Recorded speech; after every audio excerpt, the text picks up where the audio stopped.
Amigas y amigos, muy buenos días. Es un placer recibirlos esta mañana. En nombre de la Asociación de Dirigentes de Marketing del Uruguay, les damos la bienvenida al segundo desayuno de trabajo del ciclo 2022. En este caso, el análisis sobre la ley de urgente consideración, la papeleta celeste. Este desayuno se transmite en vivo por VTV, así que saludamos a todos los televidentes que están por allí en la transmisión. Queremos destacar muy especialmente la presencia de aquellas empresas que han reservado mesas para sus ejecutivos y clientes. Banco República, Sinur, CPA Ferrer, Grinor SACEM Grupo Vial Central, Grupo Cine, OCE, UTE,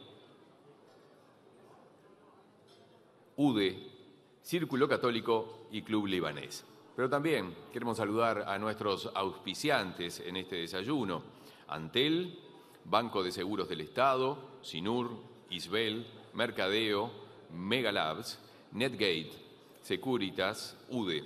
También agradecemos la adhesión a este evento de ACU, Dedicado, Disco, Graci, Memory, Publinter. No queremos dejar de reconocer el apoyo de las siguientes empresas: Bayton, Expand, Galante y Martins. Vamos a hacer un sorteo al igual que en la ocasión anterior. Le pedimos a nuestros asistentes que suban. Es una silla de oficina ergométrica italiana, modelo Oxygen, obsequio de la empresa Graci, y ya lo sacó por allí la asistente. Vamos a ver de quién se trata. Es de la Junta Departamental de Montevideo, Luis Quirico. Así que al edil, muchísimas gracias, mucha suerte, felicidades, y nuestra secretaría se va a comunicar con ustedes a la salida para entregarles. Y todos aquellos que quieran ver las sillas están allí en el foyer a la salida. Mientras tanto, mientras que yo estaba contándoles esto, en la mesa principal de ADM se estaban tomando las fotos y firmando el habitual libro de honor, como es en todas estas ocasiones, donde los disertantes y además nuestros invitados especiales firman ese libro. Es un placer para la Asociación de Dirigentes de Marketing del Uruguay recibir como oradores al presidente del Partido Nacional, doctor Pablo Iturralde, al senador Guido Manini Ríos, al ministro de Trabajo y Seguridad Social, Pablo Mieres, y al expresidente de la República, doctor Julio María Sanguinetti, para quienes pido un aplauso.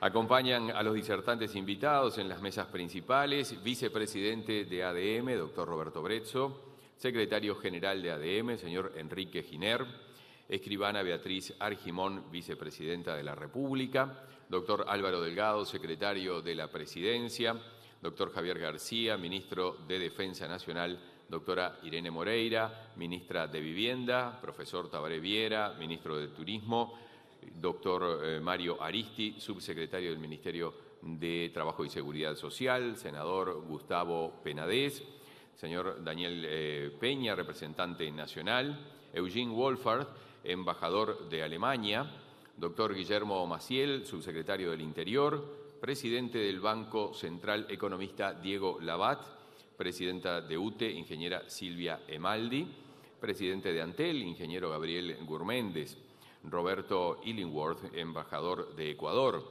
presidente del BROU, Max Zapolinsky; presidente de la Cámara de, vicepresidente, presidente de la Cámara de Comercio, Daniel Zapelli; presidente de la Cámara de la Construcción, ingeniero Diego O'Neill.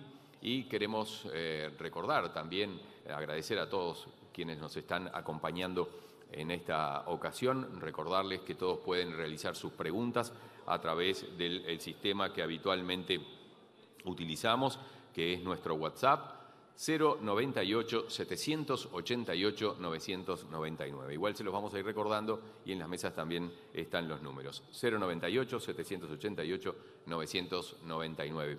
De igual manera, invitamos a todos los televidentes que nos están viendo por VTV a que nos envíen sus preguntas si así lo desean. Las preguntas, precisamente, van a ser formuladas y transmitidas a los oradores por los periodistas Miguel Nogueira y Nicolás Núñez. Muchas gracias a ambos. Les comentamos también que los principales conceptos de este almuerzo serán transmitidos por Inteligencia Empresarial, por Alfa FM 96.3 y por Asuntos Públicos. Les agradecemos mantener los celulares en modo silencio. Y ahora voy a invitar al vicepresidente de ADM, contador Roberto Brezzo, a que haga uso de la palabra en el inicio y la bienvenida de este segundo desayuno de trabajo en ADM.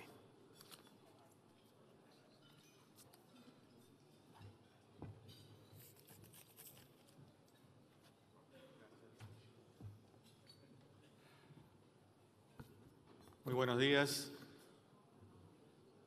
Tengo el agrado y el honor de darles la bienvenida a este nuevo evento de ADM en nombre de nuestro presidente Jorge Abuchalca, que en este momento se encuentra en Brasil, por eso no nos acompaña, y del directorio entero de ADM. Y para ADM es un hito más en lo que ha sido toda su larga historia de sus 75 años de siempre buscar que se realicen eventos donde la gente se vea informada de todas las voces, de todas las opiniones. En todos los ciclos electorales lo hemos hecho y en este no podíamos estar ausentes. Hoy estamos realizando el segundo de estos eventos, terminando el ciclo.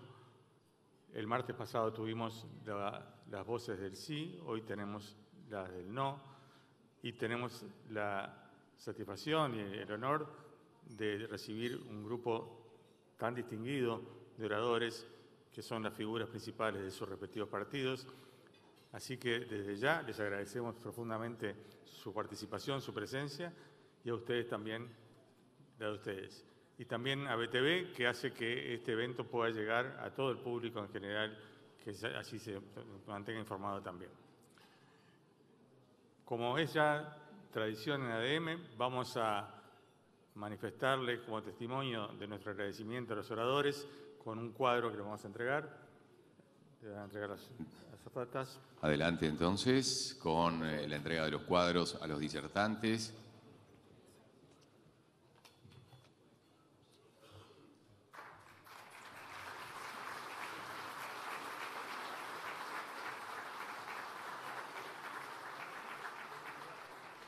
Les pido unos segundos para tomarse la fotografía junto al vicepresidente de ADM.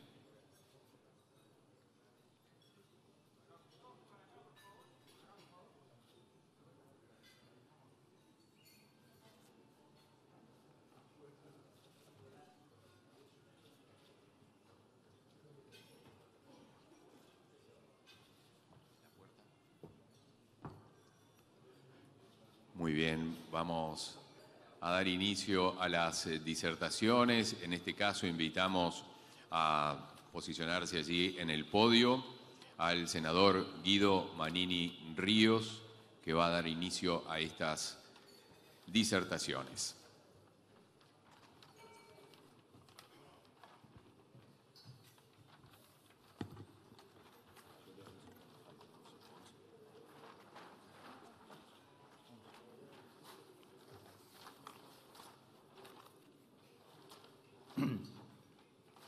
Buenos días a todos.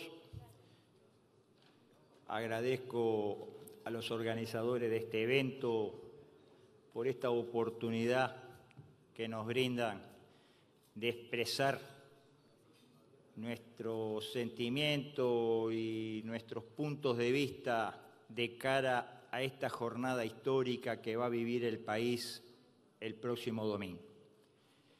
Nosotros estamos convencidos que el próximo domingo está en juego mucho más que 135 artículos de una ley. Lo que está en juego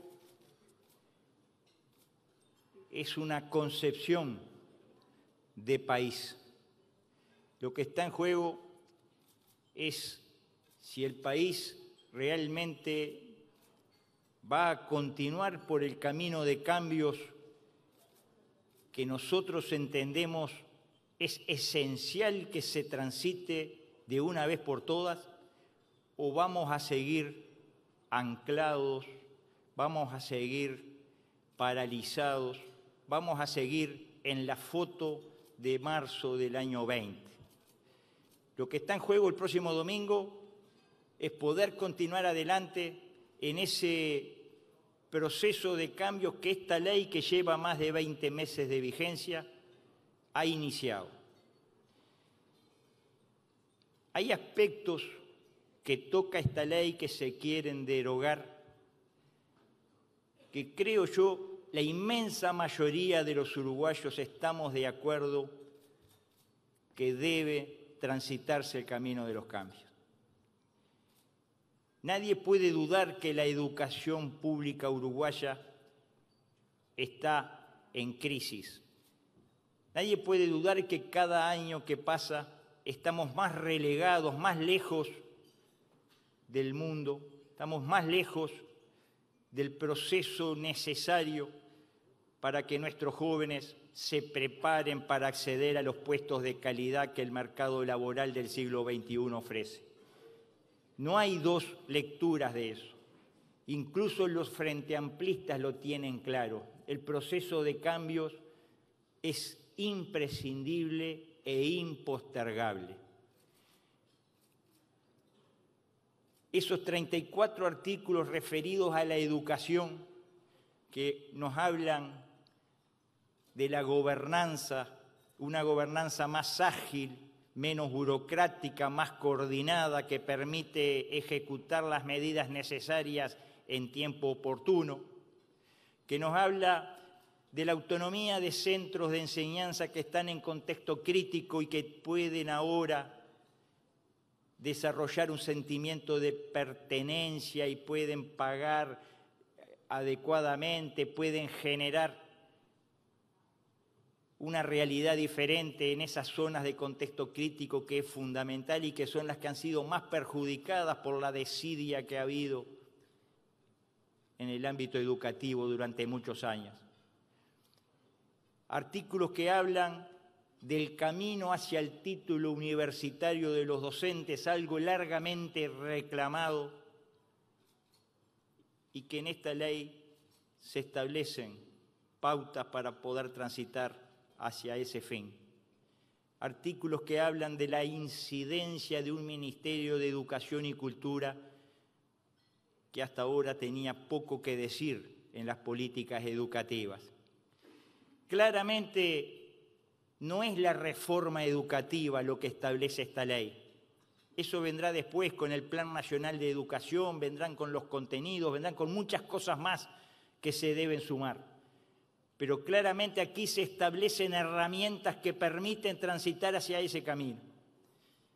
¿Cuál es la propuesta que hacen quienes quieren derogar estos artículos?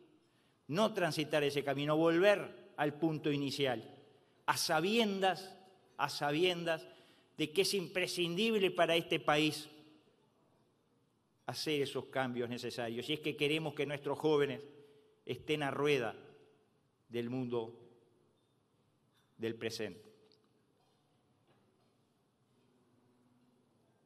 Estamos convencidos de que esta ley en materia de seguridad tampoco es la solución, no es una ley mágica. Se tiene que complementar con muchas cosas, complementar con instrucción y entrenamiento a la policía, con equipamiento y salario, con buena conducción, con buen comando, sin lugar a dudas. Pero da las herramientas necesarias para que con todas esas cosas se pueda actuar con eficiencia y eficacia. ¿Qué es lo que ofrecen los que quieren derogar estos 33 artículos referidos a la seguridad? Volver a marzo del 2020, volver a esa policía de manos atadas, a esa policía tantas veces humillada, corrida a pedradas de barrios de Montevideo, insultada o escupida. ¿Cuántas veces lo hemos visto? ¿Cuántas veces vimos la impotencia del instituto policial para enfrentar a un delito cada vez más agresivo, cada vez más fuerte, cada vez más amenazante para la sociedad? Lo que se está ofreciendo es regresar a eso, a esa situación. Y creemos que a la inmensa mayoría de los uruguayos realmente les sirve que se empiece este camino de cambios en materia de seguridad, que se le dé las herramientas necesarias a la policía, que se establezcan ciertos parámetros para la justicia, que no se puedan liberar antes de tiempo a violadores y asesinos, que se configuren delitos como la destrucción de una cárcel o la fuga o la resistencia al arresto o el agravio a la policía, o que permanezcan los antecedentes de aquellos menores violadores y asesinos cuando cumplen 18 años. Creemos que todos esos elementos son a favor de que haya más eficiencia y eficacia en el accionar policial. Yo creo que no es lo sustancial discutir si fue la LUC o no lo que bajó los delitos en este periodo, no es lo sustancial.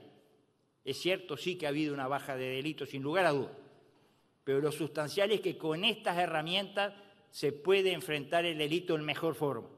Eso es lo sustancial. Si esto no estuviera, la policía vuelve a tener las limitaciones que tenía antes.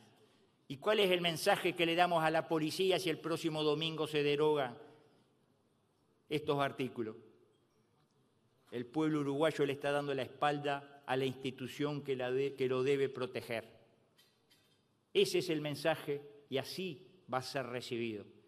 Creemos que hay que seguir dándole el respaldo necesario al Instituto Policial, que hay que seguir haciendo respetar al policía.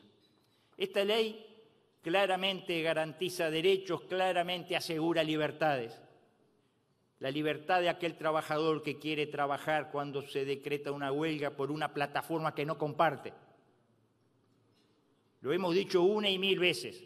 Si se quiere que el trabajador no entre a trabajar, no es con patotas, con amenazas que se lo obliga, es convenciéndolo.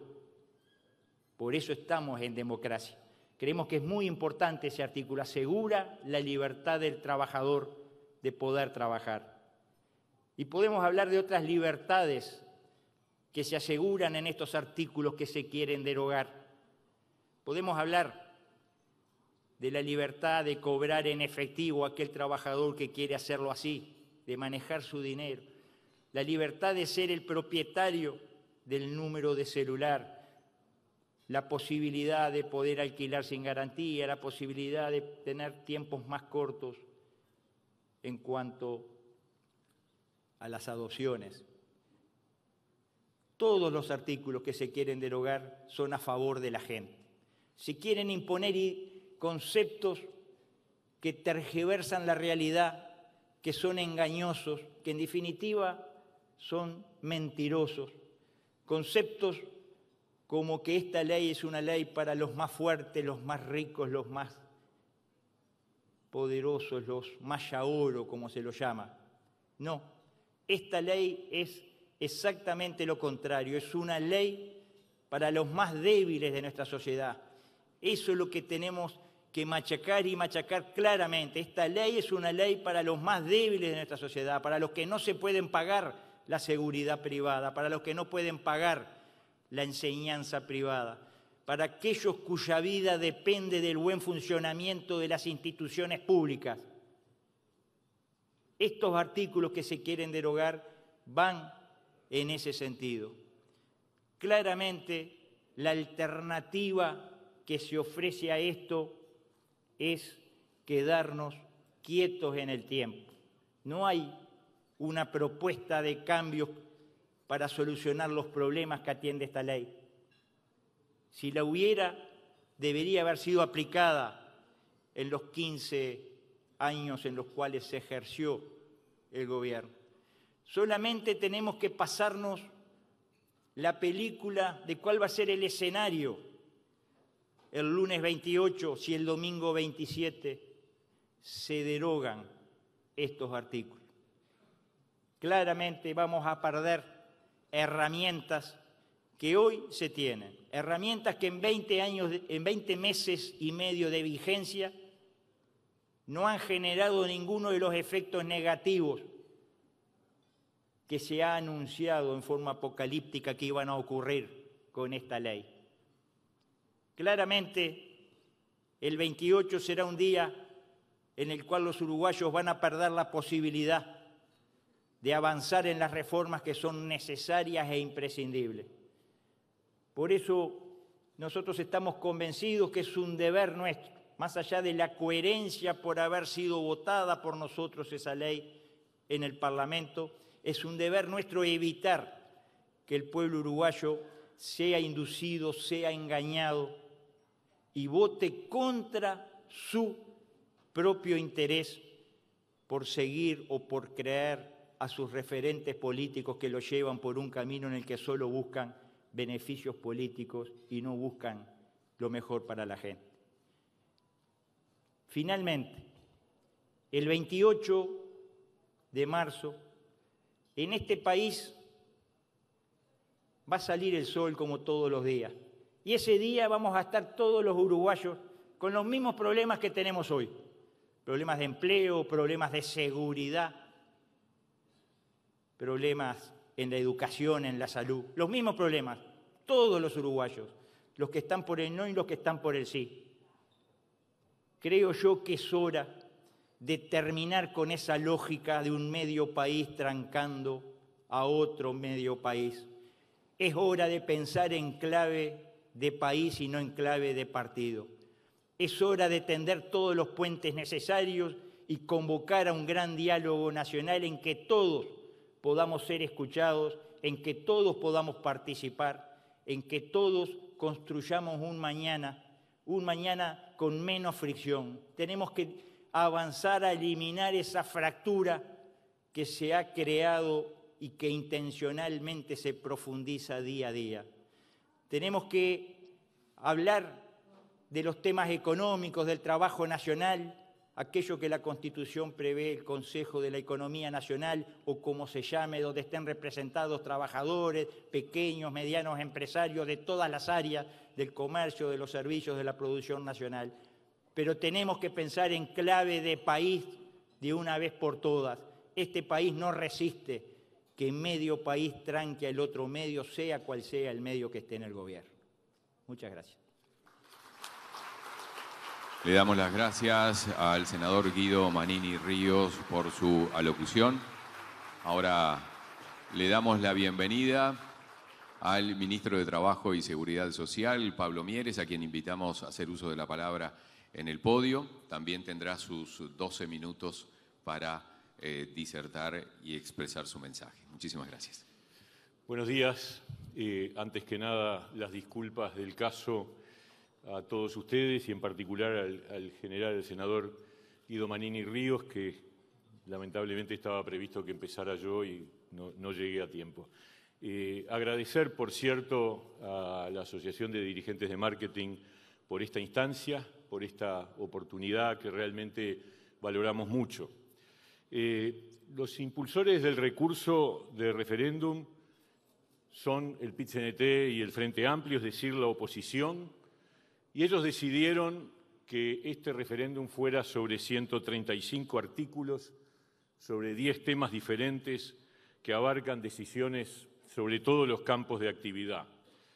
Es una originalidad que no tiene antecedentes. En general, todos los referéndums en el Uruguay han sido sobre un asunto y que eso está en línea además con lo que puede ser la respuesta ciudadana, que se traduce en una sílaba, sí o no. Esta vez tenemos una convocatoria que por la propia decisión de la oposición es una convocatoria contra el gobierno. Lo que está en debate hoy no es otra cosa que la gestión del gobierno. Y por otra parte, ciertamente el cuestionamiento al procedimiento de la ley de urgente consideración no tiene ningún sentido ni fundamento jurídico. Las leyes de urgente consideración están previstas en la Constitución.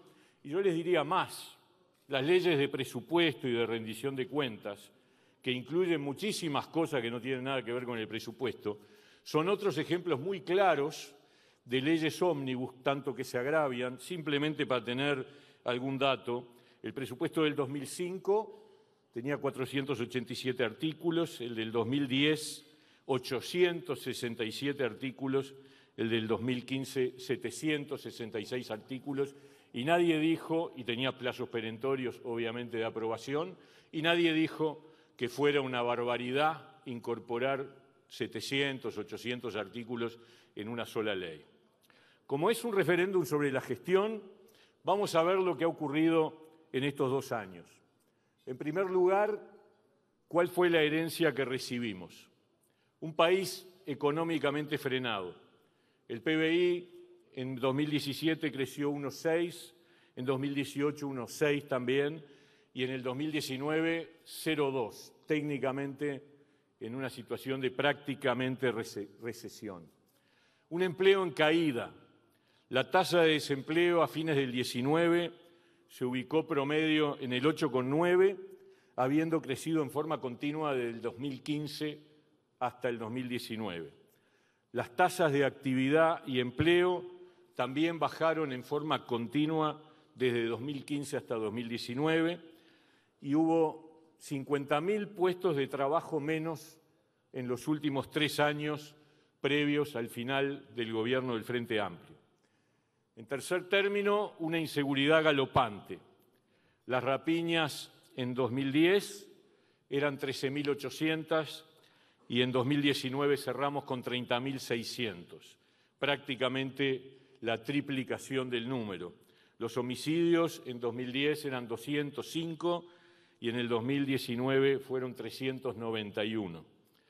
Y una educación absolutamente estancada, deserción en la enseñanza media de manera tal de que solo culminan 4 de cada 10 gurises la enseñanza media, una escandalosa inequidad en los aprendizajes educativos y obviamente una privatización efectiva de la educación en la medida que los más débiles, si no tenían otras alternativas de acceder a la educación, estaban condenados a quedar por el camino. Esa es la realidad. Economía estancada, empleo en caída, seguridad galopante y educación totalmente trancada y además absolutamente inequitativa desde el punto de vista de lo que significa la oportunidad de crecimiento social y de integración social que cumple en cualquier país del mundo la educación. Pero además nos llegó la pandemia.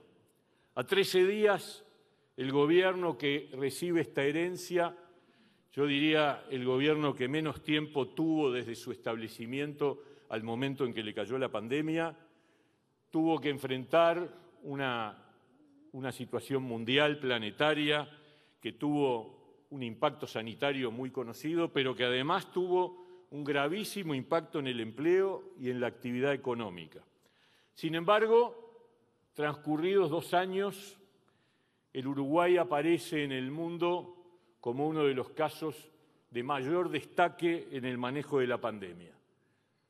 A pesar de ello, desde que empezó esa situación, en vez de obtener de parte de esta oposición que hoy promueve el sí un apoyo en situación absolutamente excepcional, lo que recibimos fue caceroleos caceroleos fracasados, intentos de caceroleo, vamos a decir la verdad. Caceroleo, cuestionamiento a la ley anti-aglomeraciones, acusándonos poco menos que de dictatoriales, cuestionamiento por la demora en la vacuna, decían que íbamos a ser los últimos, terminamos primeros, pronóstico de saturación de los CTI y el canallesco concepto de muertes evitables. Esa fue la respuesta de esta oposición que ahora promueve el sí. Sin embargo, el gobierno logró un gran éxito en el manejo de la pandemia y lo hizo acompañado por la ciudadanía. Una ciudadanía que apoyó y entendió el mensaje que el gobierno uruguayo le estaba dando y sumó su esfuerzo, sin el cual obviamente todo hubiera sido imposible. Esto fue lo que recibimos. ¿Cómo está el país hoy? Un país en crecimiento. Después de una abrupta caída del Producto Bruto Interno producida por el impacto mundial de la pandemia, dicho sea de paso, el Producto Bruto Interno del mundo cayó en 2020 3.4%, es un hecho absolutamente inédito en la historia reciente de la humanidad.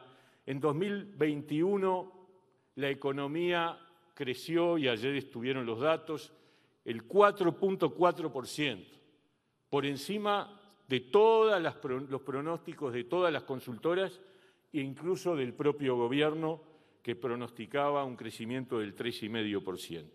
Por lo tanto, estamos en un país que vuelve a retomar la senda del crecimiento con mucho mayor ímpetu que el que existía en los años previos y los últimos años del gobierno del Frente Amplio.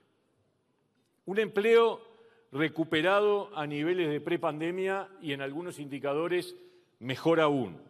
La tasa de desempleo del cuarto trimestre del 21 es del 7.5%, similar ya no al 19, sino al 2017. La tasa de desempleo de enero del 22 es de 7,4. Para encontrar un enero con una tasa de desempleo de ese nivel hay que ir al 2016 para encontrar una tasa tan baja. La cantidad de trabajadores en el seguro de paro total es de 37.000 aproximadamente, es decir, unos 10.000 menos que los trabajadores que estaban en seguro de paro total promedio en el 2019.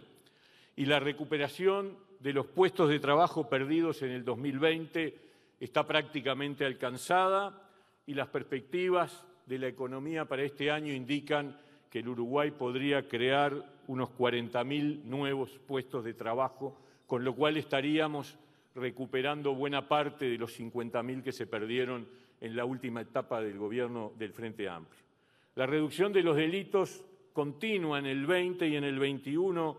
Los homicidios se redujeron el 16% en 2020 con respecto al 2019 y un 13% en el 2021 con respecto al 2020. Y las rapiñas, lo mismo, 7% del 20 al 19, 13,5% del 21 con respecto al 20.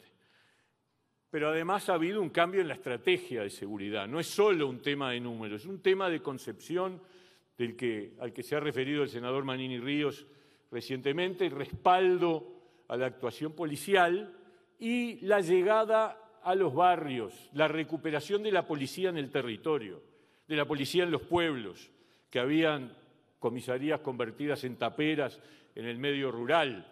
Hoy estamos recuperando una presencia policial con respaldo en el territorio. Entonces, tenemos además un proceso de transformación educativa en curso, cambios en la gobernanza que surgen de la Ley de Urgente Consideración, que además eran aconsejados por EDUI 21, esa ONG que congregó a especialistas de todos los pelos y que decían que con una conducción de 17 personas es imposible llevar adelante la transformación, un cambio en la gobernanza que permite una gestión de la educación mucho más dinámica, mucho más rápida, mucho más propia del siglo XXI, y donde sigue habiendo representantes docentes, porque hay alguno que ha dicho por ahí y ha repetido reiteradamente que sacamos a los docentes de la conducción de la enseñanza, y eso es falso, como tantas cosas más que se han dicho. Y con los centros María Espínola y el cambio curricular en proceso. En síntesis, éxito en el manejo de la pandemia, crecimiento económico, recuperación del empleo, reducción de delitos, transformación educativa en marcha. ¿Está todo bien? No, por supuesto, pero estamos en el camino de mejorar todos estos temas fundamentales. Sigue habiendo problemas de empleo, sigue habiendo inseguridad, pero estamos avanzando y el rumbo es muy claro en esa dirección. Pero para ello necesitamos la ratificación ciudadana el próximo domingo, y este es el punto en el debate, y todo lo demás, bueno, lo que hemos visto. La verdad, yo llevo muchas campañas a esta altura, desde la del plebiscito del 80, que también era por un no, en adelante, todas, y nunca había escuchado ni visto tantas mentiras de parte de los que promueven el sí para el próximo domingo. Cuando se entra en los temas concretos mienten a cara de perro. Restricción del derecho de huelga, si te despiden no vas a poder protestar, privatización de la enseñanza, desalojos express, desmantelamiento del Estado, abuso policial, portabilidad numérica que va a destruir Antel. Por eso me hubiera gustado mucho tener la oportunidad de debatir con el presidente del Frente Amplio, que lamentablemente se negó a hacerlo. Y finalmente la última mentira, acusarnos a nosotros del aumento de precios. Hay que no saber nada de economía o tener mucha mala fe para acusar al gobierno del aumento de precios. Mundo inflacionario, mundo en guerra, donde Estados Unidos tiene la inflación más alta de los últimos 50 años, Brasil acaba de aumentar el precio del combustible 20% y por primera vez en muchos años es más caro allá que acá. Todas situaciones, bueno, en España con gobierno socialista los españoles están desesperados por el precio de la energía eléctrica que tienen que pagar y todavía nos dicen que nosotros somos los responsables de una situación planetaria. Quédense tranquilos que así como manejamos la pandemia, vamos a manejar el tema de la inflación y de la guerra con la misma fuerza y con la misma inteligencia con la que manejamos esa situación. Termino, Rafael, diciendo, yo conozco bastante al presidente y a todo el equipo de gobierno y les puedo asegurar que un triunfo del no el próximo domingo, que tenemos toda la confianza de que va a ocurrir, no va a generar sensación de omnipotencia, no nos va a agrandar, no vamos a sacar pecho, ni soberbia, ni nos la vamos a creer. Todo lo contrario. Lo único que va a haber es más responsabilidad, más esfuerzo, más trabajo, más convicción y más certeza de que vamos a sacar este país adelante. Muchas gracias. Agradecemos las palabras del ministro de Trabajo y Seguridad Social, doctor Pablo Mieres. Invitamos ahora a subir al podio al expresidente de la República, doctor Julio María Sanguinetti, quien también tendrá sus 12 minutos para expresar su mensaje.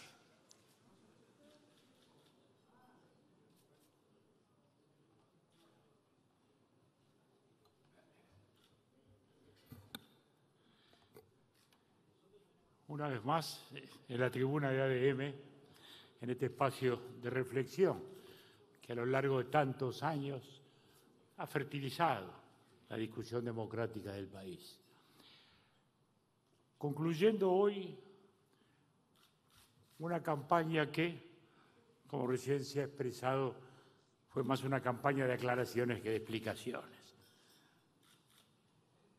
Una campaña, si se quiere, degradada por quienes han preferido la tergiversación, la falsedad, quienes y que ahora ya no discuten la ley, hablan de otras cosas, porque ya de la ley está claro que no. Hago mías las palabras de quienes me antecedieron. El general Manini describió la ley con claridad. Mieres nos ha explicado cuál es la situación de un país que viene saliendo. Me gustaría entonces poner un poquitito la perspectiva. Y cuando hablamos de seguridad, cuando hablamos de educación, cuando hablamos de adopciones, cuando hablamos de todas esas cosas, estamos fundamentalmente rescatando los valores esenciales de la República Democrática. No son solo un conjunto limitado de normas, hay mucho más en juego. Las normas de seguridad que aparecen en la ley son justamente el rescate del orden público, en el cual el Frente Amplio pagó tributo a una concepción ideológica. Es preciso entender eso, que su actuación en esta materia no fue el resultado de una casualidad, sino de una visión errada de la sociedad, en la convicción de que en el delito la responsabilidad era toda de la sociedad y como consecuencia La política no tendría que ser defender a la sociedad, sino apenas buscar las garantías del delincuente, garantías que naturalmente nuestra Constitución democrática asegura y seguirá asegurando. Pero en ese equilibrio entre los derechos ante quien agrede y los derechos de una sociedad a ser defendida de la agresión. Y eso, el Frente Amplio pagó tributo a la ideología. A veces pensamos que las ideas no tienen valor, no. Las ideas son al final las conductoras. Están adelante o están detrás. Pero son ellas siempre, en definitiva, las que marcan el rumbo, las que marcan la orientación. El Frente Amplio llegó justamente al gobierno haciendo aquella ley que bajo el noble propósito de la humanización del sistema generó aquella masiva salida de rapiñeros que hizo luego incontenible el manejo de la... Entonces, son ideas las que están detrás, es una concepción errada de la sociedad, del delito, fundamentalmente de la organización democrática, de ese equilibrio necesario. No hay libertad sin orden, no hay libertad sin la presencia de la norma jurídica sostenida por un Estado democrático con respeto para todos los derechos, hace, sin embargo, valer el valor de la norma. Hace pocos días salió a la luz pública quien fue la figura máxima de la policía. Y no puedo olvidar que en la mitad del gobierno anterior, él mismo, jefe mayor, figura mayor de la fuerza policial, dijo que el Uruguay había caído en la anomia. Y usando bien, con precisión, el concepto sociológico, dijo: las normas no se cumplen y nadie hace para cumplirlas, vamos camino a El Salvador. ¿Cómo queríamos que la policía actuara con eficacia, con pasión, con convicción, cuando el propio jefe mayor de la organización estaba bajando los brazos resignadamente y decía que íbamos camino a El Salvador? Entonces, las ideas mandan más de lo que se cree a veces. Ellas son las que inspiran.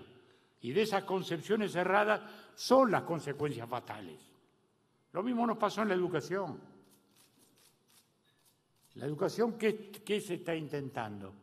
Lo mismo que hemos intentado desde hace muchos años, que es rescatar para el Estado democrático la conducción de la enseñanza pública. Desgraciadamente, un populismo neocorporativista instalado a través de gremiales que solo representan a sí mismos y a sus intereses particulares, han alejado a nuestra educación pública de sus grandes valores, que es formar republicanos para la democracia y formar ciudadanos para la convivencia y para el trabajo en un mundo que ha cambiado. Tanto que se ha hablado de privatización. Nuestra educación fue privatizada y por eso tenemos que rescatar el valor del Estado como conductor. Privatizada no hacia concepciones individualistas, sino a concepciones corporativistas, las mismas que de los años 30 las vimos aparecer en Italia, en los años 50 en la Argentina, y que no son, por cierto, las ideas republicanas en las cuales la figura del individuo, mujer o hombre, son necesariamente el fin y el objeto de toda la organización. De toda la organización social. Entonces,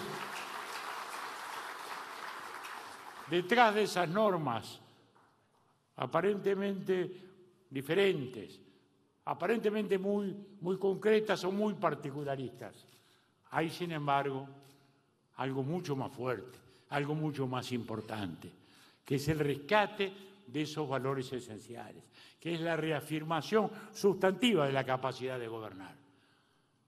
Los gobiernos son juzgados cada 5 años en la elección. A los 2 años de tener lo que están dando, quien haya oído el 2 de marzo al presidente de la República, cuando se hace el balance que recién ha hecho el ministro Mieres, se podrá decir que hay insuficiencias, sí, pero nadie podrá negar de que hay un gobierno en marcha y que hay también un presidente conduciendo una coalición que ha funcionado pese a todos los presagios, amenazas y presunciones que se hacían en contra de ella. Es un gobierno que están dando. Entonces, detenemos lo que están dando. El gobierno, bien lo dijo el presidente ayer, porque es su deber decirlo, de que al día siguiente, cualquiera sea el resultado, el gobierno seguirá andando. Pero no es lo mismo un resultado que otro. Tenemos que ratificar la conducción del gobierno, tenemos que ratificar la eficacia de su acción, tenemos que seguir abriéndonos en un mundo y en una América Latina que hoy están viviendo situaciones enormes, de enorme significación. Estamos viviendo un retroceso histórico inesperado.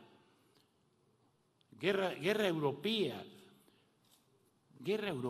pestes en el mundo, una turbulencia geopolítica que está cambiando los balances de los equilibrios mundiales y que incluso además está rescatando o haciendo resurgir conceptos que parecían superados.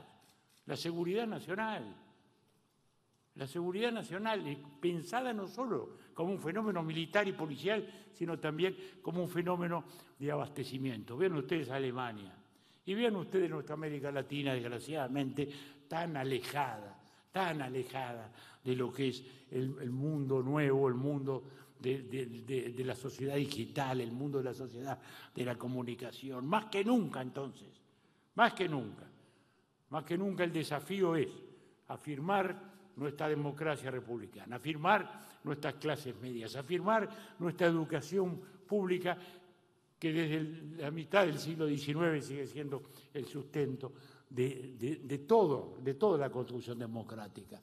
América Latina, desgraciadamente, y lo miramos alrededor, vive sin duda tiempos de desorientación, diría yo, en la mayoría de nuestros países. Y acá lo vemos también, cuando vemos reaparecer los actos de intolerancia que tanto nos costaron un día. Los institutos de enseñanza embanderados, hasta una torre del ANCAP embanderada, miembros de los directorios del Banco de Previsión haciendo propaganda, el irrespeto a la ley, el irrespeto a lo que son las normas de convivencia. Eso también está en juego. Por eso decimos que el domingo la sociedad uruguaya va a demostrar no solo que sostuvo una ley, no solo que sostuvo la marcha de un gobierno, sino también que ratificó los valores eternos de nuestra democracia. Muchas gracias. Muchísimas gracias al expresidente de la República, doctor Julio María Sanguinetti. Y hacemos unos instantes para saludar a quienes han llegado también a este desayuno de trabajo. Subsecretario de Defensa, Rivera Elgue, senador Guillermo Domenech, presidente de SECAN, Gerardo Sotelo, presidente del CODICEN, Robert Silva, presidente de OCE, Raúl Montero. Invitamos entonces para finalizar las disertaciones al presidente del Partido Nacional, Pablo Iturralde. Adelante. Primero que nada, muy buenos días.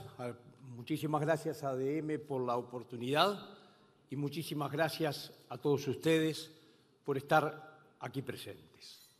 Se imaginarán lo difícil que resulta poder hablar después de quien fue 2 veces presidente de la República, honrando a nuestro país en el mundo, poniéndolo como referencia tantas veces, luego del general Guido Manini Río, comandante en jefe del Ejército y hoy senador, y del ministro doctor Pablo Mieres. Naturalmente que estamos todos viviendo un particular momento del país en el cual, basados en el uso de un arma constitucional de democracia directa, en un referéndum, se ha generado un ambiente donde, permítaseme decir, que más allá de la legitimidad de la realización del referéndum, también está en juego la lealtad institucional de la forma que se lleva adelante.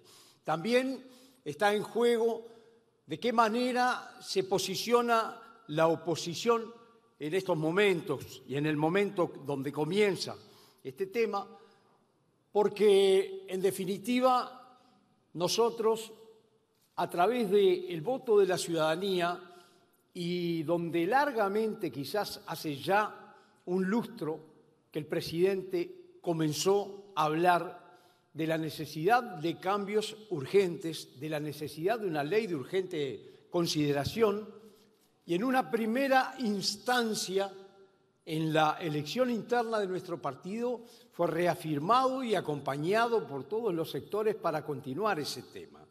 Luego vinieron las elecciones parlamentarias y sus resultados, y luego vino el gran momento que vive el Uruguay, que es el poder coincidir entre 5 partidos políticos y el sentir verdaderamente que acá no hay un gobierno de partido.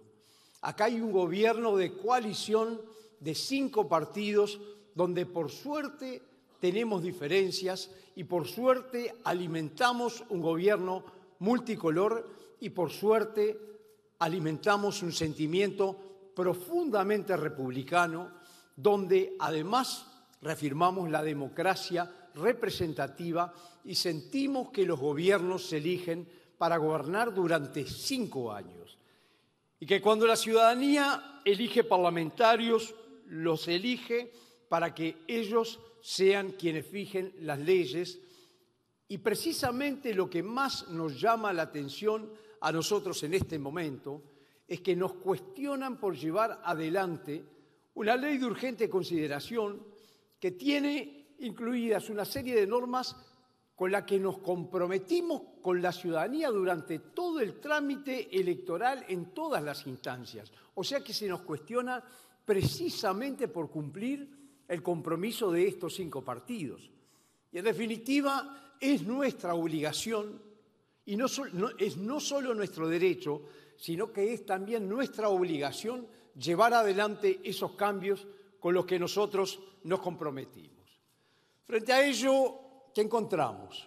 Un gobierno que asumió y se encontró con una situación bastante difícil, muy difícil desde el punto de vista económico. Déficit fiscal, dificultades económicas de todo tipo y para colmo de males, a 13 días de ganar la elección, nos encontramos con la pandemia probablemente más grande de la historia del Uruguay. Todos pensamos que era ese el momento en el cual todos los uruguayos nos teníamos que unir, en el cual teníamos que hacer honor a todo eso que se dice tantas veces desde el exterior y que repetimos con orgullo. Tenemos un diferencial político porque nos unificamos en los momentos difíciles, precisamente. Nos hubiera gustado estar juntos peleando contra el COVID, buscando vacunas. Nos hubiera gustado estar juntos pensando cuáles eran las soluciones y nos encontramos que a los pocos días de comenzar a trabajar contra el COVID se convocó a caceroleos. Nos encontramos con que nos decían que las vacunas no iban a llegar. Nos encontramos con que nos recomendaban cruzar a hablar con el presidente de nuestra querida hermana República Argentina para que él nos diera las soluciones. Imagínense ustedes cómo estaríamos si hubiéramos hecho. Nos encontramos con que el principal cuerpo sindical de los médicos del Uruguay hacía videos en los cuales convocaba a los médicos a decir que se iban a terminar las camas de los CTI y que los médicos iban a resolver quién vivía y quién moría. Y frente a eso, casi triplicamos las camas de los CTI. Frente a eso, salimos a buscar las vacunas, no las que estuvieran al alcance ni las más baratas, las mejores, la que correspondiera, y así logramos una vacunación masiva, muy importante, que nos hace hoy estar en un lugar de enfrentar el COVID, estando dentro de los primeros 10 países en el mundo y probablemente el mejor país de Latinoamérica para haberla enfrentado. Todo eso llevó, naturalmente, a que la ciudadanía tuviera mucho miedo. Y nosotros en ese momento, todo el gobierno y todos los partidos que trabajamos y quienes tenemos responsabilidades públicas, sentimos que era un momento difícil. Pero tuvimos la suerte de tener a cargo un gran timonel que pudo llevar adelante una respuesta que fue la gran respuesta para el momento difícil que venía para el país y que no sabíamos de qué manera iba a continuar desarrollándose. Frente a eso, caceroleo, cuarentena, mentiras, frente a eso nos encontramos con que volvieron las mentiras que ya habíamos vivido en la elección, que se terminaban las jubilaciones, que se terminaban las políticas públicas, empezaron a hablar del gatillo fácil, empezaron a hablar de que la seguridad iba a estar cada vez más afectada porque la policía no iba a estar firme y que se iba a abusar contra la gente, empezaron a utilizar una institución como la Institución de Derechos Humanos para tergiversar datos que no tienen que ver con la realidad y que ha quedado notoriamente demostrado, porque además podemos mostrar las gráficas de cómo subieron durante los 15 años del gobierno del Frente Amplio y cómo comenzaron no solo a estancarse, sino a bajar a través de este tiempo. Cuando terminaron con eso, comenzaron a decir lo que están diciendo hasta hoy en todos los rincones del país. No saben lo que fue el día de ayer, las llamadas que nos hacían dirigentes de todo el país hablando que si bien era cierto que no se privatizaba la educación, ahora iba a haber que pagar por ella. No entendemos mucho la diferencia, pero eso es lo que están diciendo luego que tuvieron que reconocer que no se privatizaba la educación. Comenzaron a hablar que el régimen para disminuir los lapsos a través de los cuales se lograba la adopción de un joven, de un niño que duraba entre 7 y 8 años y que ahora está durando 2, 3 años y el año pasado fuimos récord histórico la cantidad de adopciones y este año vamos camino aún a mejorar los datos del año pasado. Comenzaron a decir que eso iba a fomentar el tráfico de órganos de niños. Comenzaron a hablar de que la inclusión financiera iba a facilitar el blanqueo y una serie de cosas, olvidando que hay 150.000 uruguayos que viven en lugares donde no hay cajeros automáticos y olvidando más que nada la libertad que por sobre todas las cosas tiene que estar como filosofía fundamental que regule la forma en que gobernamos. Comenzaron a hablar, dejo para el final el tema derecho laboral, comenzaron a hablar de la regla fiscal y las dificultades que conllevaba con eso. ¿Pero qué es eso de la regla fiscal? ¿No es en definitiva continuar avanzando en la Carta de Juan Sin Tierra? ¿No es en definitiva continuar avanzando en lo que significó la Revolución Inglesa, la Revolución Francesa, en los límites al poder? ¿Qué es lo que quieren? ¿Seguir gastando miles y miles de millones de dólares en aventuras comerciales a través de empresas que decían que queríamos fundir y que ellos sí fundieron, como fue el caso de Pluna, como fue la actitud en ANCAP, como fue la regasificadora que nos dejó lleno de fierros viejos y que fueron miles de millones de dólares? Esa es la forma que han venido planteando las cosas.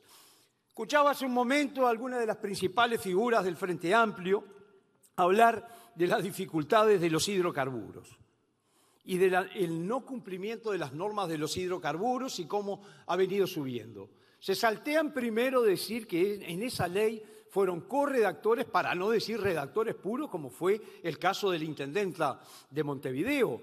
Pero además se saltean decir que si hubiéramos aplicado lo que ellos están diciendo con los precios de paridad de importación, tendría que estar muchísimo más cara la nafta. En definitiva nos acusan porque subimos, pero nos terminan acusando porque no subimos más. Palos porque bogas y palos porque no bogas.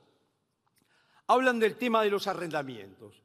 Los arrendamientos del Uruguay siguen regidos por 2 leyes fundamentales, 14.219 y 14.618. ¿Qué hicimos nosotros? Generamos un nuevo régimen de arrendamientos que le permitiera a quien no contaba con la facilidad de una garantía o que no la pudiera pagar o no tenía un pariente o un amigo o simplemente tenía bienes en el interior que pudiera alquilar de una manera adecuada. Son los arrendamientos más baratos, pero permítanme que les cuente una cosa más. La semana pasada tuvimos una reunión con migrantes venezolanos, cubanos y dominicanos. ¿Sabe cuál es el gran problema que tenían?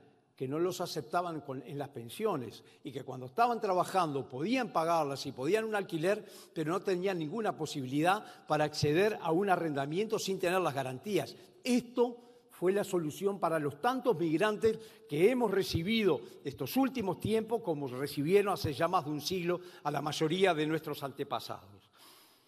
Dejé para el final el tema del derecho laboral, porque este sí que me parece fundamental.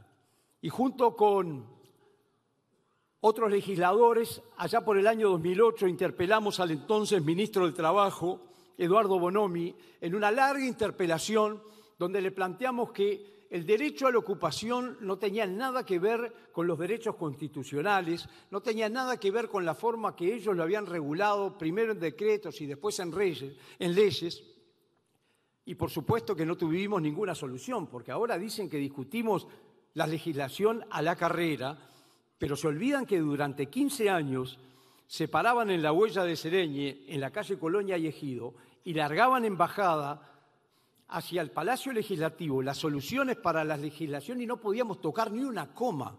Mientras tuvieron mayoría absoluta, toda la oposición fue rehén de personas que no nos permitieron discutir ninguna de las leyes, las votaban como querían, cuando querían y si querían. Bueno, los invito a recordar cómo aprobamos el ingreso de Venezuela al Mercosur. En una madrugada a la carrera para que cuando llegara el general Chávez estuviera todo aprobando. En el tema del derecho constitucional, la norma que regula el derecho de huelga es el artículo 57 de la Constitución de la República, que viene de la Constitución de 1934. Y en dicha constituyente hubo dos opciones a votar. Esas dos opciones a votar era una la que promovía el representante de la izquierda, donde planteaba que la huelga fuera un derecho sindical.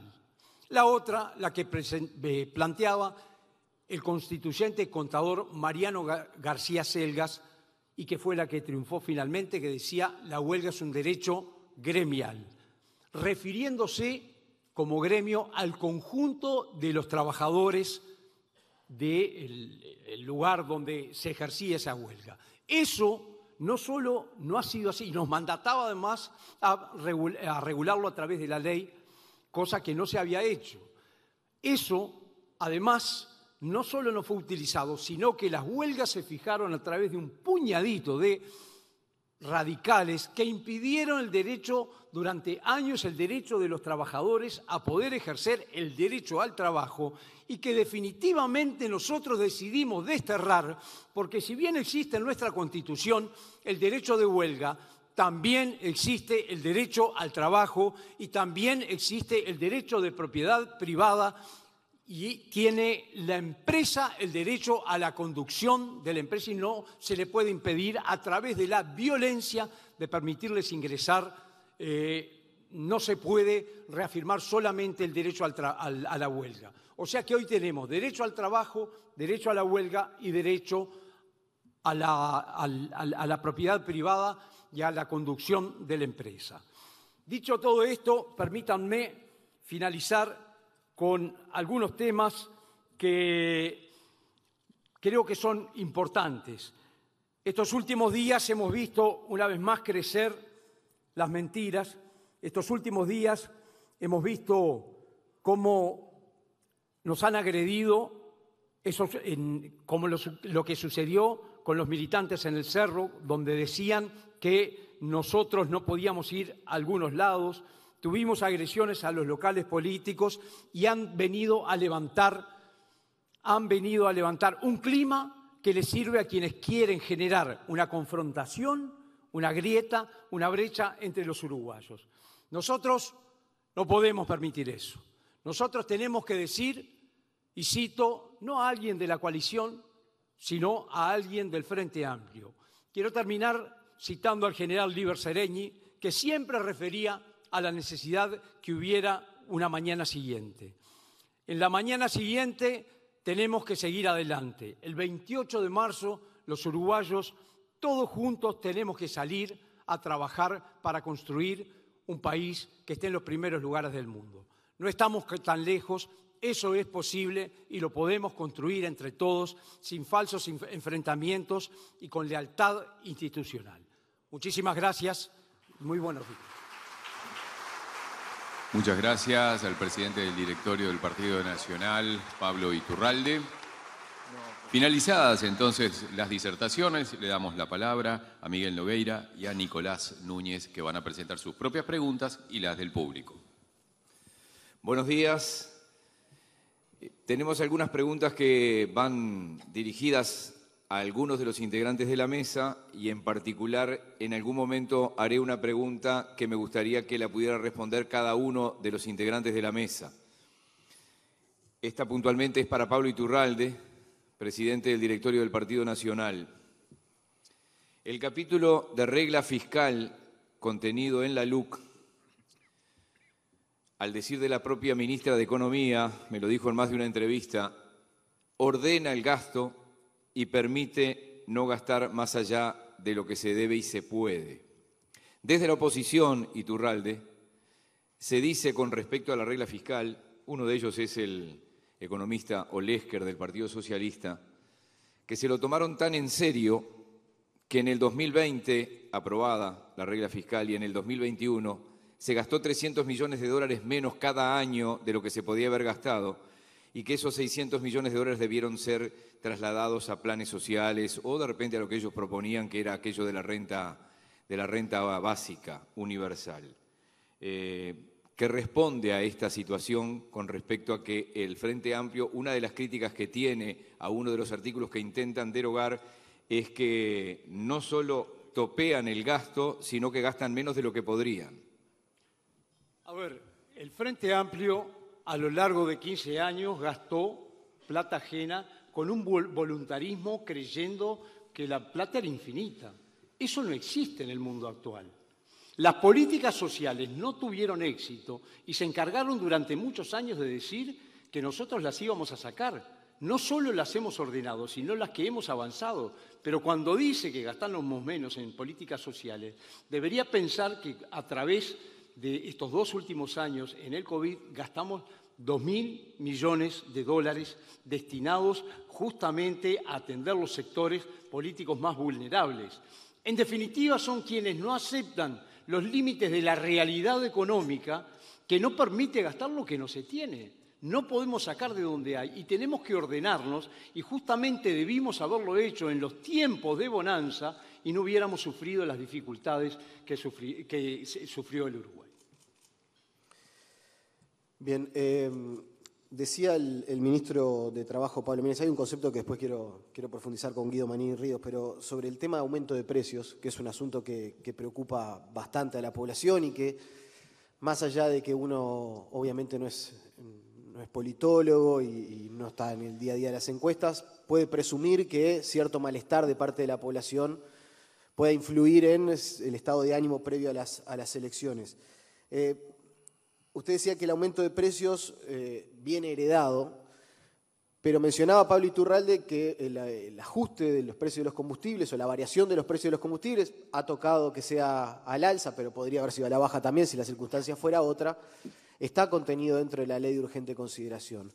Con las cartas vistas y con el diario del lunes, ¿no hay margen para después del referéndum, sea cual sea el resultado, quizás sentarse entre todos los partidos políticos y volver a analizar este asunto que ciertamente a nivel del Parlamento generó diferencias a la interna de la coalición, porque el Poder Ejecutivo proponía la desmonopolización, porque hubo, como bien dijo Iturralde, la incidencia del Frente Amplio en la redacción de este nuevo sistema? ¿Hay margen para una nueva negociación en este asunto? A ver, el problema del aumento del precio del combustible también es parte de la inflación global de la que hablábamos, sin ninguna duda. Es decir, basta mirar los números de lo que valía el crudo hace un año atrás y lo que vale hoy y las oscilaciones que están ocurriendo y que por ahora seguirán ocurriendo al ritmo de la guerra. Lo que es claro, primero, es que el procedimiento que se estableció en la LUC para aumentar los combustibles fue aprobado por unanimidad.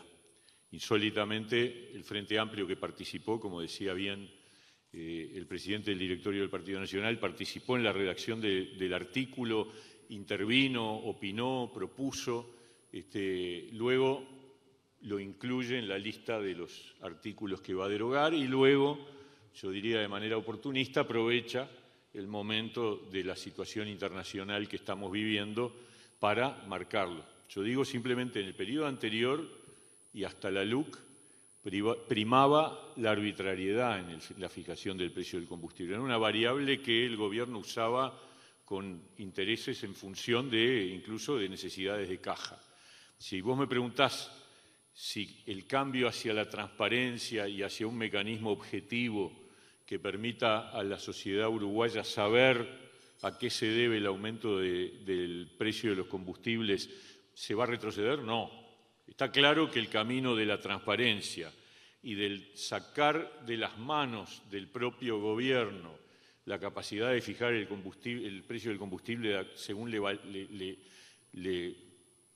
lo que quisiera, por ejemplo, durante el tiempo de gobierno del Frente Amplio, durante mucho tiempo, el precio del combustible estaba muy por encima de lo que implicaba el precio del crudo. A pesar de eso, igual se las ingeniaron para fundir ANCAP, un récord increíble, que realmente pocos antecedentes tiene. Pero lo cierto es que si la pregunta es retroceder con respecto a un criterio de fijación transparente y objetiva que de alguna manera se separe del arbitrio del poder, yo diría que no. Si se pueden corregir cosas, eso es otra historia, puede ser, pero en definitiva no está planteado hoy arriba de la mesa y ha habido una capacidad del gobierno para responder a una situación muy difícil internacional, estableciendo aumentos que, en virtud de ingresos excepcionales de ANCAP, le permitieron moderar el impacto. Sobre este tema es que yo quería la opinión de casi todos en la mesa. Bien. Porque por el trabajo que hago todos los días, ¿saben a cuánto estaba el petróleo cuando se aprobó la LUC? Julio de 2020. $43 el barril. 43. Estuvo a 135 la semana pasada, 110. Está a 121 hoy. Ya 121, estuvo 110 al comienzo de la semana. En aras de la transparencia, lo que preguntaba Nico, y estoy de acuerdo con él, va a ser muy difícil al gobierno tener espalda como para no aumentarlo todos los meses. Senador Manini Ríos, ¿usted quiere opinar sobre esto? Si después de mantenida la ley, si se mantiene el domingo, no habría que revisar esto, porque esto tiene tres patas ahora, ¿no? Ursea, ANCAP y el precio de paridad de importación que se fijó, que en definitiva es un precio que sale del Golfo de México, Estados Unidos. Sin duda a dudas, lo que introduce la LUC en esta materia da más cristalinidad. Acá, durante una época, el barril de petróleo estaba en el entorno de los $100. Un buen día bajó hasta $50 y el precio del combustible al consumidor se mantuvo prácticamente igual. Eso quiere decir que se recaudó para otros fines. Hoy el gobierno lo puede hacer, pero va a quedar claramente en la opinión pública y en la información que se le da al pueblo uruguayo cuál es el valor que debería tener y cuál es el que tiene, y tendrá que dar cuenta por la diferencia si es que es más alto. Yo creo que esto agrega, que esto está bien, pero yendo a su pregunta, todos los artículos de esta ley y de todas las leyes son mejorables, todos. Se puede mañana hacer otra ley que establezca otros parámetros en esto o en cualquiera de los 135, de los 476 o de cualquier otra ley. Basta que haya acuerdos nacionales.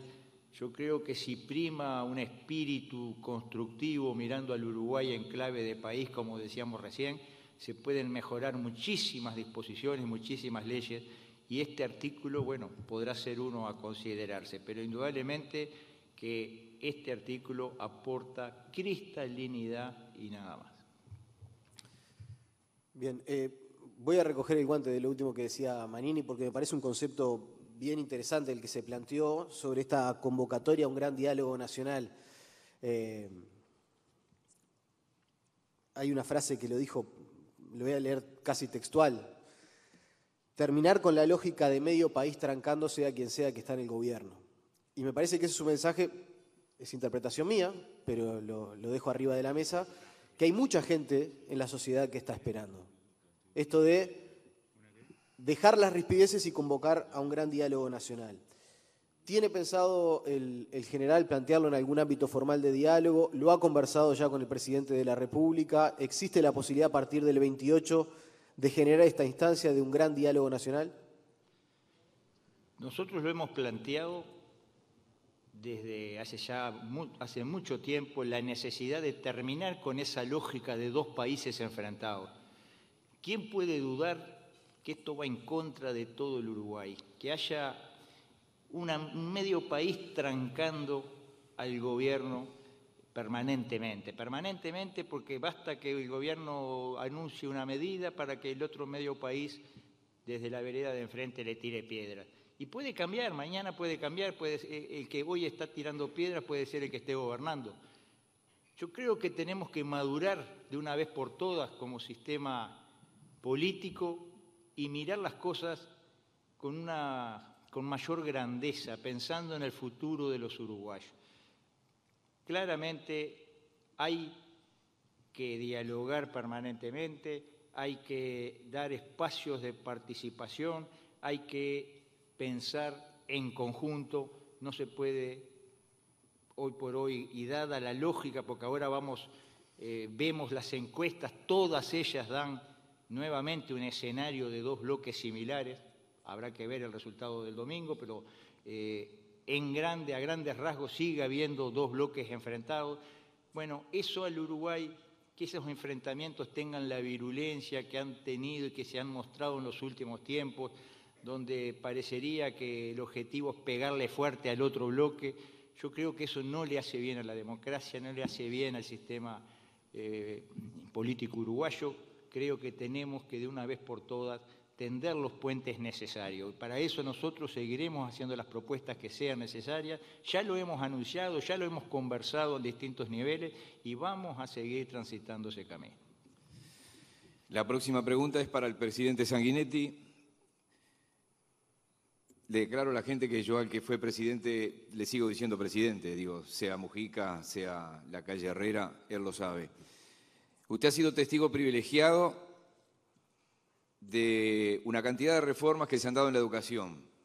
Usted ya estaba en política cuando la ley Mayolo en la universidad, usted fue autor de la ley de educación a comienzos de la década del 70, la reforma de Rama lo tenía usted como presidente, usted estaba en política cuando el Frente Amplio hace la Ley General de Educación en el 2008 y está presente hoy con estas cosas que están en... Usted, no quiero que me conteste que esto es para 10 horas de respuesta, pero confío en su capacidad de síntesis. Usted habló de los sindicatos, pero ¿qué le pasó al país para estar hoy en los niveles más bajos, por ejemplo, de egresos en la educación media, en la educación secundaria? Además de algunas cosas que usted mencionó, ¿qué nos pasó como país para quedar en el lugar donde estamos? Hablábamos hace un rato de ideas y creo que en este caso claramente también estamos en un retroceso que se produjo por una concepción equivocada de la educación. Como usted bien dice, el debate ha sido largo. En la ley del 72 lo que se discutía era, sí, seguíamos manteniendo autonomías, primaria, secundaria, UTU, o si instalábamos una autoridad común. Se decía que era fascista, que era el autoritarismo. El Codicen nadie más lo cambió, al revés. Se le ha ido fortaleciendo porque se asumió por primera vez que la educación es un continuo, que no es una suma de compartimentos. Luego, nuestra reforma del 95 fue una reforma profundamente social. el acento estuvo allí. Es decir, más que en lo pedagógico estrictamente, que también lo estuvo, sobre todo en la enseñanza media, se apuntó hacia lo social. De ahí las preescolares, de ahí las escuelas de tiempo completo, porque sentíamos que se estaba produciendo ya una mutación muy fuerte en los modos de producir y que íbamos a generar una generación inadecuada, inempleable, digamos así, para esa nueva economía que estaba produciendo. Ese fue el objetivo básico. Y en la secundaria, una transformación hacia una educación totalmente diferente. Salir del llamado asignaturismo, ir a una enseñanza por áreas, porque lo que está claro es que hoy lo que tenemos que preparar es mentes. Ningún profesional que sale hoy de la universidad va a aplicar lo que hizo, lo que aprendió. El médico no va a usar el mismo instrumental, no va a usar las mismas terapias. Lo que sí tiene que estar preparado para seguir constantemente aprendiendo y formándose. Y ese es el objeto de la educación. Por eso, en la educación media se fue una concepción más amplia. Desgraciadamente allí se retornó. Así como hay cosas que no podían echarse atrás, porque las escuelas de tiempo completo, echarlas atrás, hubiera sido una rebelión en el país. Una rebelión de las madres, sobre todo. En secundaria, desgraciadamente, se fue hacia atrás. Se fue hacia atrás. Y se fue por concepciones atrasadas. Porque basta uno oír para decir qué visión de futuro hay. Y yo no digo ya futurología, de presente. Estamos con una mirada hacia atrás, con una mirada retrospectiva. Eso es lo que nos pasó en educación. Las gremiales son, y desgraciadamente eso pasa en casi toda América Latina, las gremiales de la educación, en lugar de ser la vanguardia, la que nos debiera arrastrar con sus ideas, han sido un factor de retroceso, un factor de conservadorismo, hasta de espíritu reaccionario. Y esas son las cosas que nos fueron pasando. Es decir, no fueron gratuitas,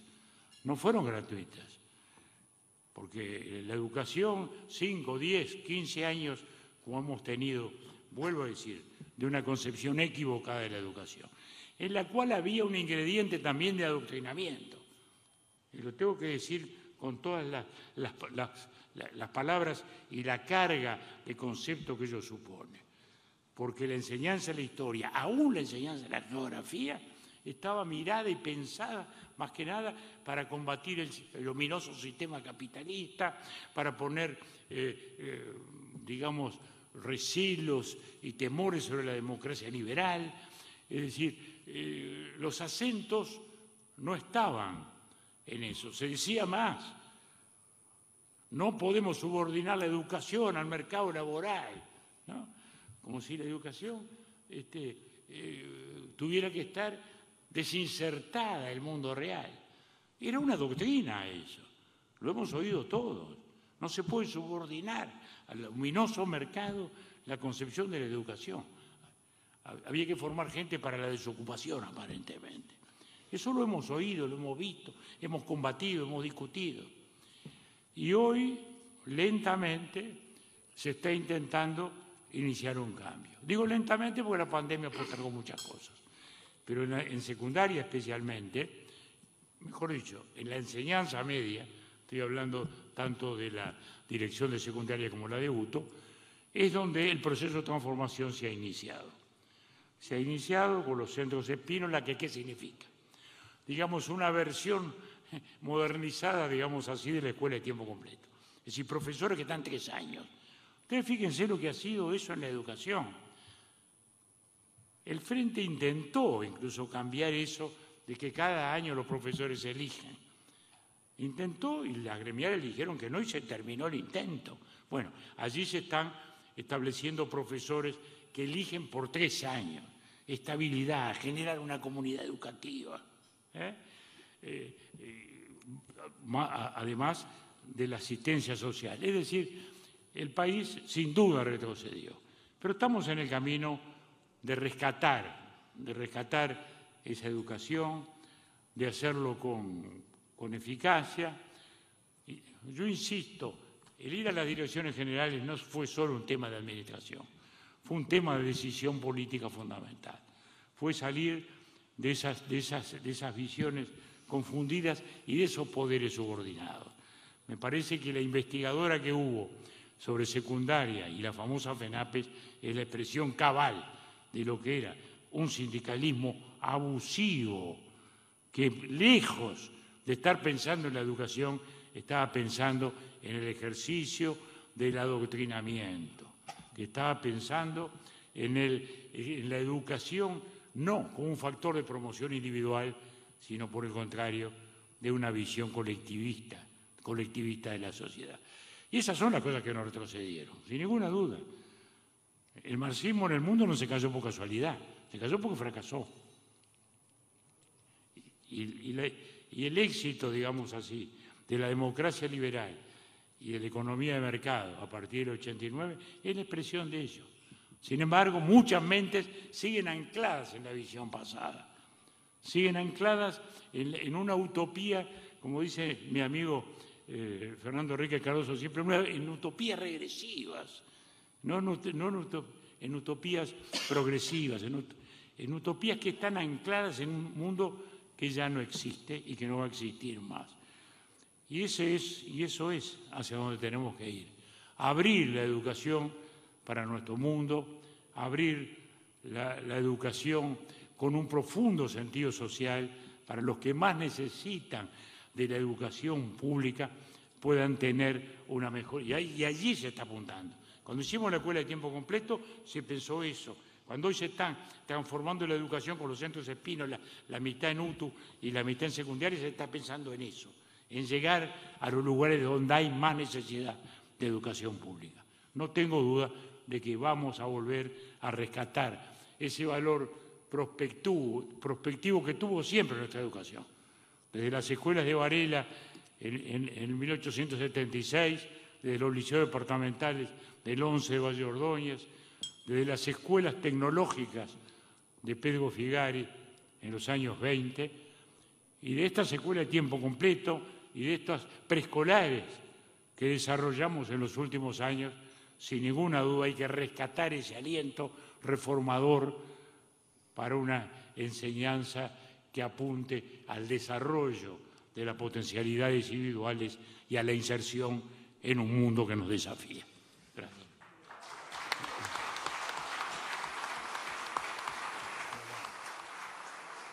Para Pablo Iturralde, en realidad hay una pregunta que la voy a readaptar, que llega del público, y hay otra que en realidad quiero que responda alguno dirigente del Frente Amplio. Son dos preguntas cortitas, así que...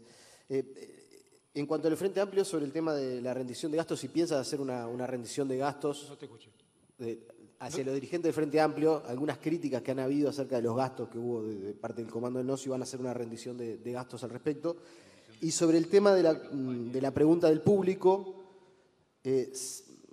la voy a readaptar. Dice, la coalición multicolor plantea una LUC 2, la voy a interpretar y digo, en caso de que eventualmente el domingo se deroguen los 135 artículos, si van a plantear retomar alguno de ellos, ¿cuál podría ser el próximo paso a seguir desde el punto de vista político? La primera parte, con relación a la rendición de cuentas, nosotros lo hemos hecho con fondos propios del partido y con recaudaciones que ha venido haciendo el partido, y cada uno de los partidos lo ha hecho de esa misma manera. No olvidemos que los partidos políticos en el Uruguay tienen un financiamiento del Estado que todos los meses reciben una cantidad de acuerdo al número de votos que ha tenido, y además recaudan naturalmente de sus afiliados, que nosotros tenemos algunos cuantos miles de afiliados y de quienes ejercen cargos de gobierno, una suma importante que nos permite abordar una campaña como esta. Eso con relación a la primera parte. Con relación a la segunda... Sí, el tema es la pregunta es si la coalición plantea una LUC 2. A ver, ¿O qué podría pasar? Yo la reformulo diciendo, ¿qué podría pasar si se deroga los 135 artículos? Si hay algunos que ustedes puedan plantear una mesa de diálogo. Nosotros no estamos haciendo escenarios de que vayamos a perder el domingo. Nosotros tenemos una gran confianza en el resultado del domingo, y el día lunes vamos a acatar naturalmente el resultado que venga de las urnas, sea cual sea este. Pero hoy estamos en un escenario donde nosotros tenemos una LUC vigente, una LUC que ha sido buena, para todos los uruguayos, menos para los delincuentes, una LUC que ha logrado muy buenas soluciones y queremos continuar en ella. Si hipotéticamente obtuviéramos un resultado negativo, es muy difícil pensar, porque nosotros esto lo negociamos desde enero con todo el Frente Amplio. El 52% de la LUC fue aprobado por unanimidad, fue votado por unanimidad algunos de los artículos donde hacen énfasis, como el de los hidrocarburos. Ahora la portabilidad numérica decían que era para favorecer a las empresas públicas, ahora para contradecir a las empresas públicas, como la ha favorecido, ahora no les importa más ese tema. Y tampoco sabemos con quién negociar, porque los líderes emergentes del Frente Amplio, tanto el intendente de Canelones, Yamandú Orsil, como la intendente de Montevideo, Carolina Cose, como el intendente de Salto Lima, además de decir cosas que no se condicen con la realidad, para usar una adjetivación apropiada que no genere más enfrentamiento, no controlan el Frente Amplio. Un sector radical del PIT-CNT se llevó puesto al PIT-CNT. Ese PIT-CNT se llevó puesto al Frente Amplio.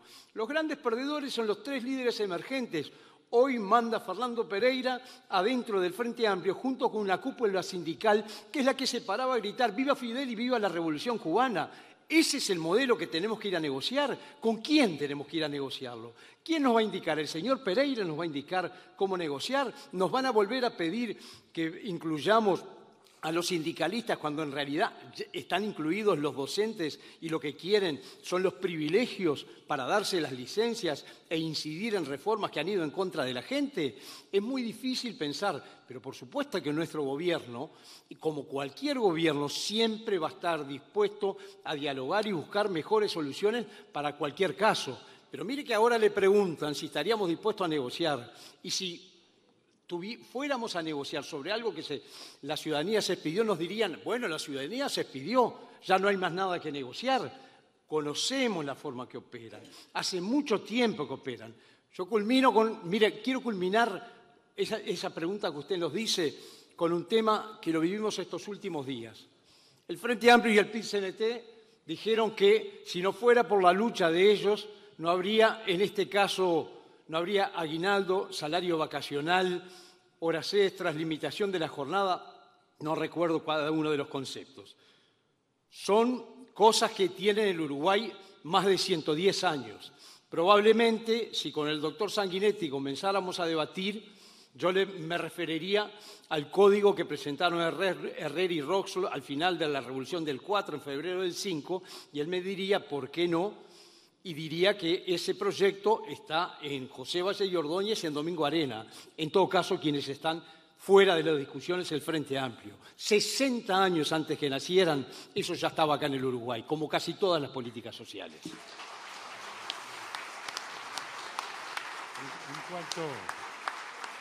En cuanto a resultados, no se preocupe. Creo que la tenemos más difícil hoy que el domingo. Es muy buena esa. Es muy buena.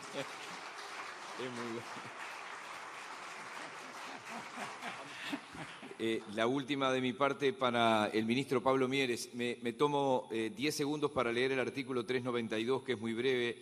Libertad de trabajo y derecho de la dirección de empresa. El Estado garantiza el ejercicio pacífico del derecho de huelga, el derecho de los no huelguistas a acceder y trabajar en los respectivos establecimientos y el derecho de la dirección de las empresas a ingresar a las instalaciones libremente. Para el gobierno, no para Pablo Mieres, para el gobierno, ¿la ocupación es una extensión del derecho de huelga? A ver, nosotros pretendimos justamente evitar el debate sobre ese punto y entrar directamente en la necesidad de garantizar el derecho al trabajo de los trabajadores no huelguistas. Ese es el gran sentido, es decir, nosotros no estamos impidiendo las ocupaciones, estamos impidiendo aquellas ocupaciones que hacen imposible que el trabajador y los directores de las empresas puedan acceder al lugar de trabajo. Ese fue el criterio, y yo quiero decir algo que me parece muy importante porque muchas veces no se dice. Esto es textual, el artículo 392 es textual de una resolución del Comité Sindical de Libertad Sindical de la OIT. O sea, está absolutamente alineado con las definiciones de la Organización Internacional del Trabajo. Eso lo dijo incluso el especialista de OIT que fue convocado al Parlamento por Zoom, por obvias razones, cuando se discutió este artículo. Y el especialista de la Organización Internacional del Trabajo corroboró que efectivamente este artículo estaba absolutamente alineado con las definiciones de la OIT. Lo otro que quiero decir es que hace 20 meses que está funcionando sin ningún tipo de problema. Ha habido unos cuantos casos en donde las organizaciones sindicales establecieron la ocupación de un lugar de trabajo y el impedimento, por lo tanto, de ingresar a él. Y en ese caso, tal como establece el decreto reglamentario que nosotros emitimos posteriormente para reglamentar el artículo, el primer paso es que el Ministerio de Trabajo intima a la organización sindical que deponga la actitud, que cambie la forma de expresarse en su medida, y la mayor parte de los casos eso terminó ahí. La mayor parte de los casos el sindicato accedió y ahí terminó la historia. Cuando no fue así, se convocó al Ministerio del Interior y el Ministerio del Interior lo que hizo fue asegurar, mediante un cordón policial, el acceso. Y en ningún caso hubo dramas ni ningún problema. El más visible fue aquel de la sentada en la puerta del puerto, que habrán visto que la policía lo sacó a UPA. Prácticamente lo sacó con una delicadeza total y nadie fue preso, ni todas esas historias que andan diciendo por allí. Yo escuché el otro día tremenda, feroz represión. A ver, todos vimos la tele, la policía actuó como debe actuar en un Estado democrático. La represión del judicial y del gobierno. Bueno, muy bien, muchísimas gracias a todos. Antes de finalizar... perdón, capaz que interrumpí el... Sí, cómo no, obviamente. Adelante. Que no está de más recordar que el decreto de prohibición de ocupación de los establecimientos públicos es del gobierno del presidente Mujica. Sí, 2010. Y ahora es ley, no decreto. Vamos a convocar para finalizar al vicepresidente de ADM, Roberto Brezzo, y al secretario general, Enrique Giner. Bueno, realmente creo que estamos todos contestes en que ha sido un excelente evento. Agradecemos muy especialmente a todos los oradores. Ha sido una brillante participación por el tono, por el contenido, que ha enriquecido, creo, nuestro conocimiento sobre el tema, y todos nos encontramos ahora, después de estos 2 eventos, en mejores condiciones de tomar las decisiones que tengamos que tomar el domingo. Quiero también congratularme del método que elegimos en lugar de debate, este método de las exposiciones individuales y después los periodistas que se han desempeñado excelentemente porque han logrado sacar lo mejor, hurgando un poquito y consiguiendo que se hagan desarrollos que añadieron muchísimo al interés del desarrollo. Así que tenemos nada más que decir, agradecerle nuevamente a todos la participación, a ustedes y a los oradores, por supuesto. Muchas gracias y un fuerte aplauso para despedir a los oradores.